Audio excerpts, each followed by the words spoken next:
Bonjour à tous, cette semaine, Parashat Mishpatim. Nous avons dans la Parasha l'interdiction, nous dit la Torah, Kol almana veyatom lo ta'anun, de ne pas opprimer la veuve et l'orphelin. Et la Torah poursuit, nous dit, Maneta neoto, si on va l'opprimer, on va le faire souffrir, on va lui causer du tort. Kim tsaok itzak elai, s'il va crier, c'est-à-dire m'implorer, Shamoa et Shma Tzakato, Akadosh Baruch Hu promet d'écouter la tefila, la demande de l'orphelin ou de la veuve.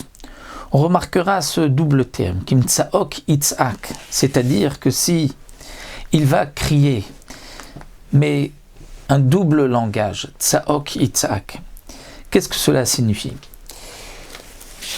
Il est rapporté dans les Mefarshim que lorsque un pauvre tape aux portes,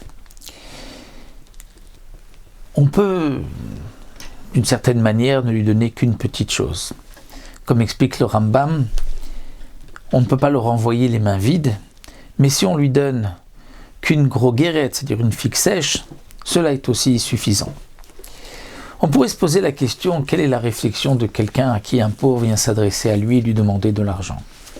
Alors bien sûr, il va penser, il dira, mais je ne suis pas le seul, je lui donne une petite somme, et puis il ira chez quelqu'un d'autre, et encore chez un autre, et en fin de compte, il aura de quoi subvenir à ses besoins.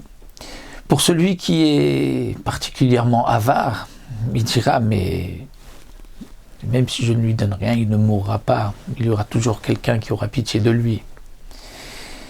Mais si, imaginons que ce pauvre se trouve face à un donateur, et le pauvre n'a en vérité aucune autre solution.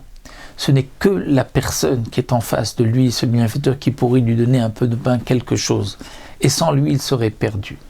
Alors là, il est évident que celui qui ne viendra pas en aide à ce pauvre sera véritablement un homme cruel. Le Rav Pinkus nous explique que lorsque un homme s'adresse vers Akadosh Baruch Hu et lui demande quoi que ce soit, il faut ressentir comme si on appelle Hachem au secours, qu'il n'y a personne d'autre pour nous aider. C'est un des fameux 10 termes de Tefila qui s'appelle Nipoul. C'est-à-dire Nipoul, on tombe devant Hachem, on s'annule, et on dit à Kadosh Baruch Hu, mon seul espoir, c'est toi. Et il n'y a personne d'autre qui peut m'aider, et c'est dans ce cas-là que Kadosh Baruch Hu nous viendra immédiatement en aide, comme ce bienfaiteur qui voit un pauvre devant lui, qui sait très bien que sans lui, ce pauvre est perdu, c'est sa seule chance. C'est son seul salut. On comprendra aussi, dans la Megillat Esther, bientôt Purim, que lorsque Esther revient pour parler au roi, elle se jette à ses pieds, elle pleure, elle le supplie d'annuler la Xéra, le décret de Ahashverosh. Nos sages expliquent que lorsque dans la Megillat Esther, on parle du roi, le roi c'est Akadosh Baruch Hu. C'est-à-dire que Esther va tomber devant Akadosh Baruch Hu, va lui dire Akadosh Baruch Hu, c'est vrai que d'une certaine manière, c'est comme si elle s'adresse au roi Ahashverosh, mais dans son cœur, elle était face à Akadosh Baruch Hu et elle prie que Hachem lui vienne en aide parce que c'est notre seul salut. C'est aussi la fameuse histoire dans la Gemara de Tani de Chonia Mahagel qui a tracé un cercle autour de lui et qui a juré de ne pas sortir tant que Akadosh Baruch Hu ne fera pas tomber la pluie. C'est-à-dire qu'il a voulu montrer par cela que sans Hachem, on est perdu.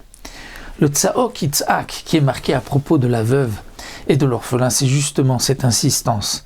C'est-à-dire que la veuve, l'orphelin, n'ont en vérité personne d'autre à part Akadosh Baruch Hu. C'est pour cela que leur tefila sera immédiatement écoutée par Hachem. Et donc là, l'importance est, comme nous dit la Torah, de faire attention de ne pas les opprimer.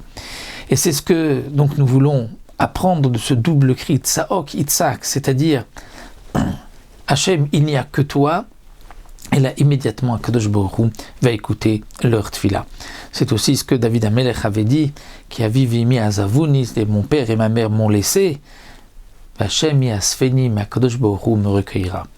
C'est-à-dire que lorsqu'on apprend à parler à Akadosh Baruch Hu, il faut lui parler comme un orphelin parle à Akadosh Baruch Hu, c'est-à-dire comme quelqu'un qui n'a rien d'autre, on n'a aucune autre chance, notre seul salut c'est Akadosh Baruch Hu, et là dans ce cas-là, on sera donc immédiatement exaucé, comme dit la fin du pasuk, Shamo eshma tzakato, j'écouterai sa plainte, j'écouterai sa tfila.